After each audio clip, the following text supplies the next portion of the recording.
So, Abe Foxman of the ADL, what is your feeling about the current state of political rhetoric today? Well, I was hoping that the tragedy in Tucson would put a reset button on it, and that people would take a look, stop, and say, whoa, we need to go back to civility, we need to go back to respect, we need to begin to listen to other people, we need to stop the blame game. Unfortunately, I'm not seeing it. That is, Tucson is still continue to be a blame game. Both political parties are pointing fingers. Last night was the president's appearance in Tucson. Maybe it'll be a small turning point. The good thing and the bad thing about it is the American people are okay. The response of the American people in terms of the tragedy is a coming together, is a reaching out, and not blaming, but saying, okay, we need to use this moment. I don't yet see it in the political arena, and to some extent, the difference now is compared to years past. There's a whole bunch of, are we more violent? Are we less violent as a society?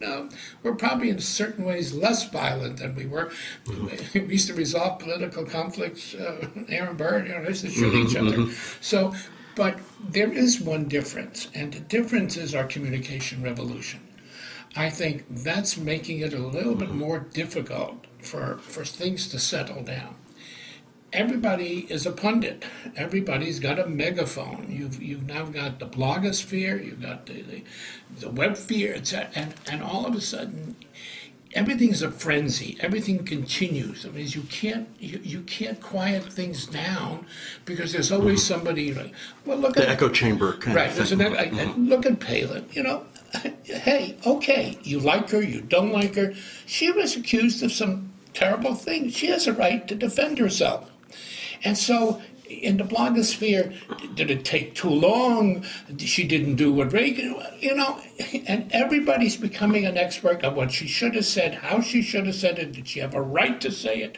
So that it's a continuing frenzy.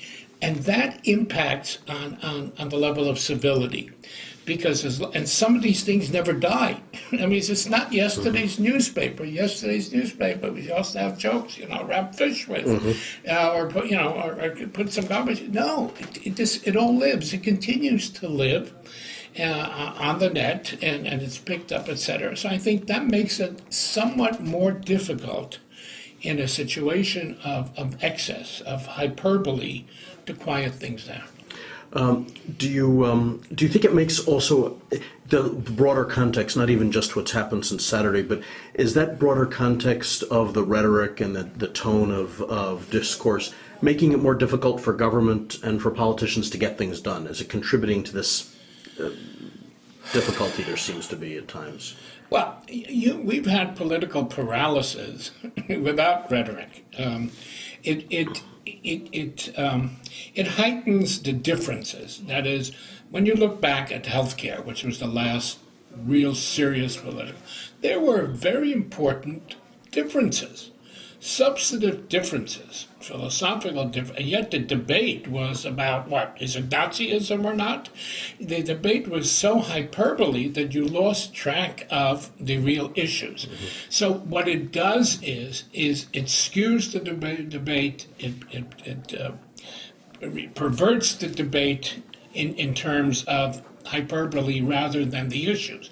And when you do that, it's easier to politicize the public, because if they think healthcare is another version of Nazism, then who cares about the debate whether it's good for this one and that one? Will it ameliorate things? Yeah. So the rhetoric does skew it, and therefore, people care less. Today is hard legislation. In every piece of legislation, there's good stuff and bad stuff, and you should be able to differentiate, one from the other. But if you attack any legislation because the Republicans are promoting it, or you fight it because the Democrats are promoting it, you never get to the substance. I did see you mentioned Sarah Palin a moment ago. I did see you quoted in the paper today talking about her use of the term blood libel, and you were questioning that. Can you talk a little bit about that? Well, from one perspective, she was justified in defending herself, and in American, in English language, blood libel has become a term which is understood to somebody's being blamed for something and they're not guilty of. So I understand. I understand her desire to defend herself.